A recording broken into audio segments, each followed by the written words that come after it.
Americans, especially policymakers, health officials, the media, and law enforcement, take a second and critical look at Planned Parenthood.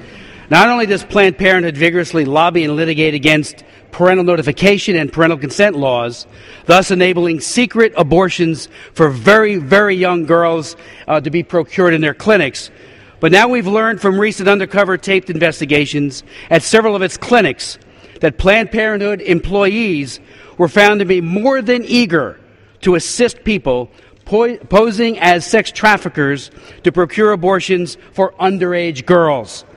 As the prime sponsor of the Trafficking Victim Protection Act of 2000, I found it appalling to watch Planned Parenthood personnel again and again and again offer to provide and facilitate abortions for hypothetical sex trafficking victims as young as 13. In light of a recent comprehensive study suggesting that 100,000 American girls, mostly runaways, are forced into prostitution each year, average age 13, the videotapes of Live Action, the NGO headed by Lila Rose that did the undercover work, is an engraved invitation for serious investigation by the Attorney General of the United States and law enforcement everywhere. And it further begs the question, why are taxpayers giving hundreds of millions of dollars each and every year to Planned Parenthood? Despite the best and slickest market branding money could buy, the stubborn fact remains that Planned Parenthood clinics are among the most dangerous places on earth for a child.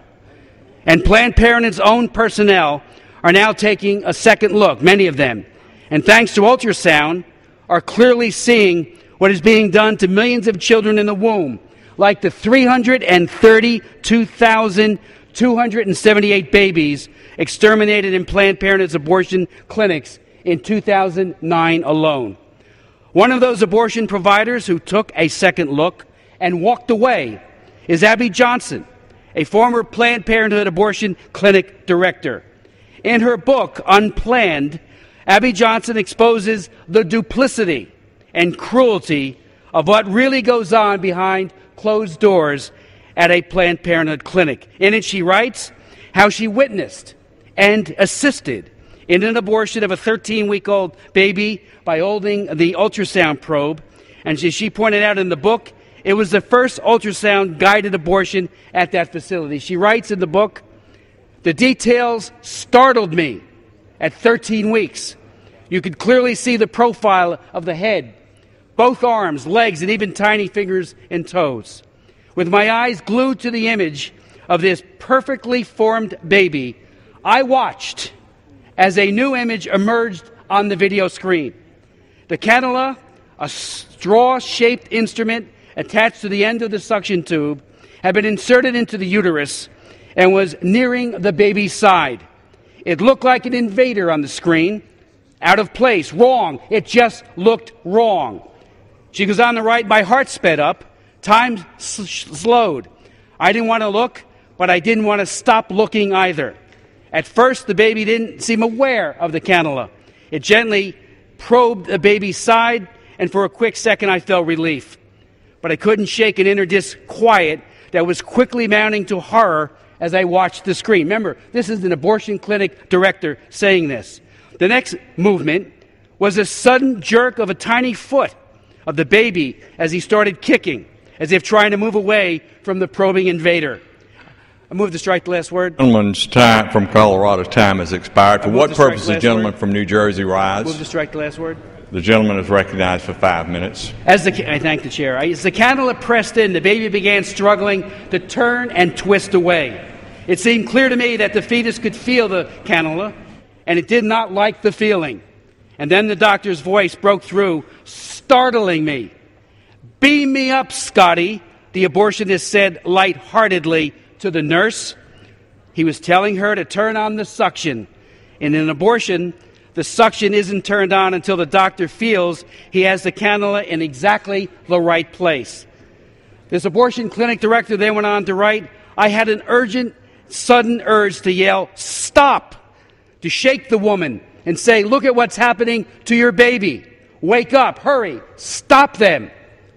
But even as I was thinking those words, I thought of my own hand and saw my own hand holding the probe. I was one of them performing this act of abortion.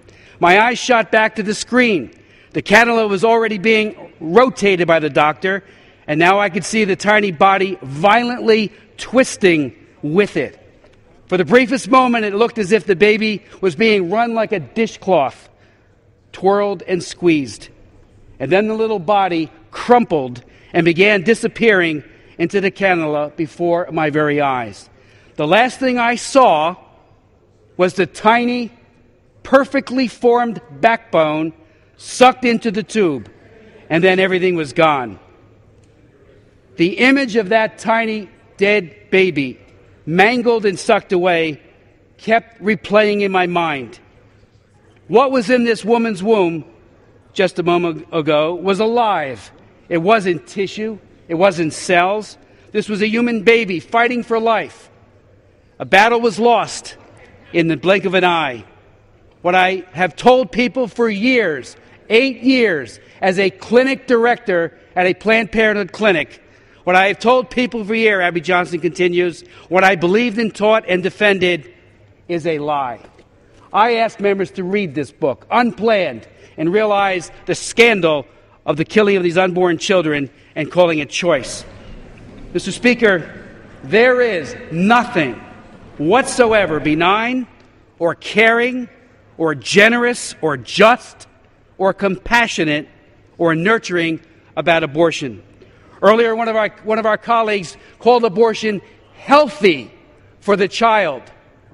Abortion dismembers children, piece to piece. Planned Parenthood's own fact sheet talks about D&E abortions done in second trimester, during the second trimester period. Have you ever seen what a D&E is? The doctor goes in with forceps and this device and literally hacks that baby to death. Planned Parenthood itself says it takes 10 to 20 minutes to literally dismember that child.